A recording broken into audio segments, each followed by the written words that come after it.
Tony, things swung State's way there for a while. At the end, what was the key for your guys to kind of regroup, get back in it, and then win it in OT? We had a breakaway dunk, and Blake kind of brought it over his head. And I thought there was a hustle play that Jordan made down the stretch that turned the other way. They went on, I think, a 16-3 run maybe after that.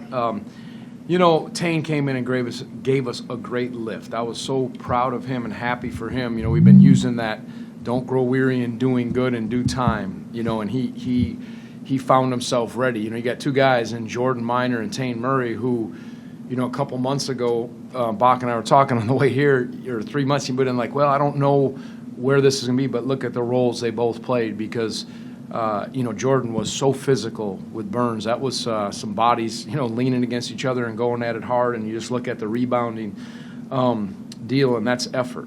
And so, our guys, we got wobbly and almost fell down, but like the Weebles wobble, but we popped back up and then made enough plays. And it was a defensive battle. They're very athletic, and they guard you hard. And, they switch off certain screens, and they fight you to get open on cuts. So you had to be tough and sound, and when you weren't, they took your ball. And so it was a good effort by everyone tonight for sure. A little loose turnovers, but by any means. Okay, Tony, we saw a lot of vocal leadership, especially from Ryan. Is that something you've been asking of him, or was it just the...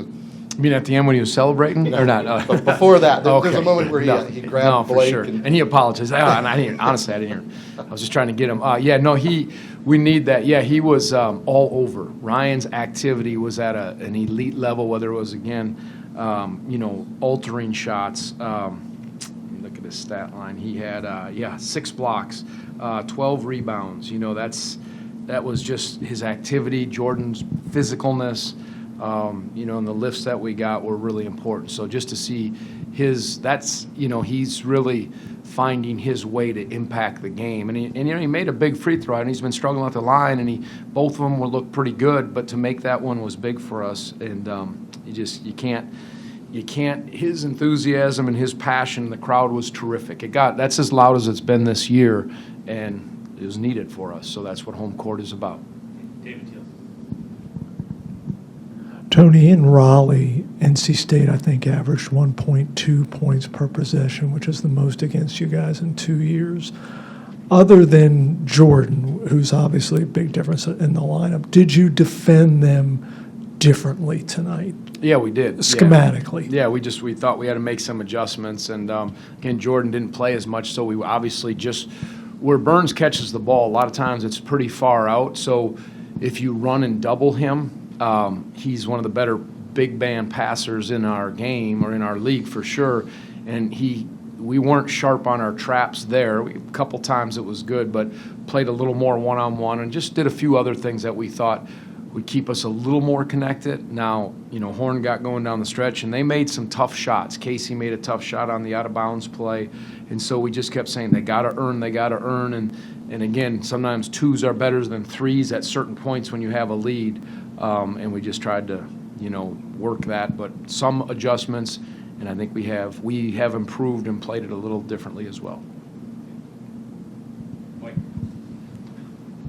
You guys go and win a road game Saturday. Now you pull out a very tough overtime game. Are you seeing, I know there's still inexperience here, but are you seeing kind of this team growing up because of these situations? I hope so. All you can do is keep chipping away, as we've said, and to play, the Virginia Tech game was against a talented team, and battled that, and then played solid ball for most of the game against Georgia Tech. And then, even this game was a different game because it was deflating. Ryan almost had a tip dunk to end it. We thought there was a loose ball play, missed a free throw, and but then to have to come back tough in that overtime, and then to see some of the plays being made. And it was a little bit of, I think both teams were battling hard, and I don't know if fatigue played a role in this one or not, but these were two teams defensive-minded and not willing to give up. And, for NC State to play that hard and get back in the game on the road is, obviously, it speaks to their record and a credit to them as well. Tony, you have mentioned of late that there have been moments when Blake has been overwhelmed physically.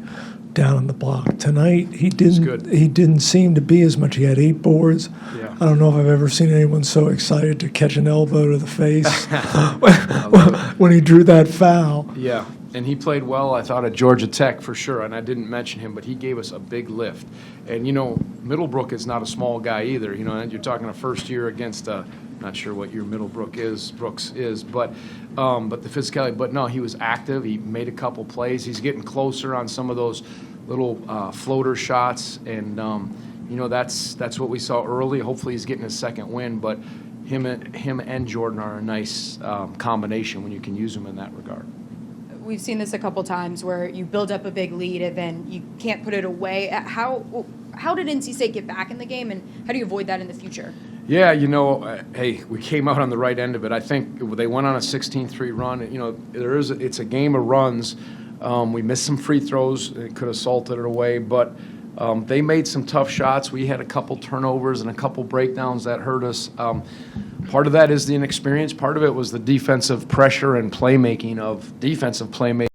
We couldn't quite get it. I maybe should have called the timeout. I thought I like it when Reese has momentum and the floor was starting to open up at the end, but they kind of jammed it up. But yeah, they fought back, and we probably were a little loose. There wasn't a lot of clean looks and a lot of shots going in because of the fatigue factor. He came in, and I think he did a pretty good job guarding. His physicality at times, on Casey, he could not get bumped off his line, and then moved hard and took care of the ball. So, again, that was quite an outing for him, and it was good to see him be steady like that. Talked about wanting Isaac to hunt shots. Obviously, teams are keying on him. Georgia Tech, he took some really deep ones.